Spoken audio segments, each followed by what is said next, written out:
মেখেলা এখন ঠেক কৰাৰ পাছত কেনেকৈ চিলালে পিন্ধিবলৈ ভাল হ'ব আহক আজি মই আপোনালোকক চিলাই দেখুৱাম। প্ৰথমে মই মেখেলাখন ঠেক কৰি ল'লোঁ।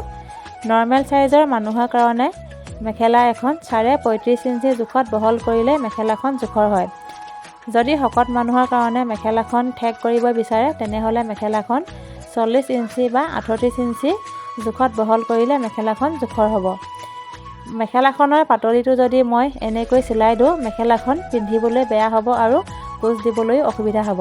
তেনেহ'লে মেখেলাখন মই কেনেকৈ চিলাওঁ আপোনালোকে ভিডিঅ'টো চাই থাকিব। দেখিছেনে মেখেলাখনৰ বাহিৰৰ ছাইডে একেবাৰে মূৰে মূৰে মই চিলনি এটা মাৰি দিছোঁ। এনেকৈ যদি চিলোৱা হয় তেতিয়া মেখেলাখনৰ ছাইডৰ সূতাবিলাক ওলাই নাযায় আৰু মেখেলাখন পিন্ধিবলৈও ভাল হয়। চিলাই হোৱাৰ পাছত চিলনিটোৰ ছাইডত যিখিনি কাপোৰ বাঢ়ি আছিলে সেই কাপোৰখিনি মই সমানকৈ কাটি ল'লোঁ। দেখিছেনে কিমান মূৰে মূৰে মই চিলনিটো মাৰিছোঁ। এতিয়া মেখেলাখনৰ ভিতৰৰ ছাইডে আকৌ মই চিলনি এটা মাৰি দিম। মেখেলাখনৰ ভিতৰৰ ছাইডৰ ফালে এই চিলনিটো মাৰোঁতে একেবাৰে মূৰে মূৰে চিলাই নিদিব, অকণমান ভিতৰলৈ সোমোৱাই মেখেলাখন চিলাই ল'ব। চিলাই মোৰ হৈ গ'ল। এতিয়া মই পাতলিটো চিলাবলৈ লৈছোঁ।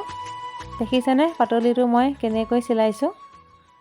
মেখেলাখন যাক যিমান দীঘল লাগে সিমানটো জোখত কাটি লৈ মেখেলাখনৰ পাতলিটো চিলাই ল'ব। এতিয়া মই মেখেলাখনৰ পাতলিটো চিলাই আছোঁ। চিলাই হৈ গ'ল।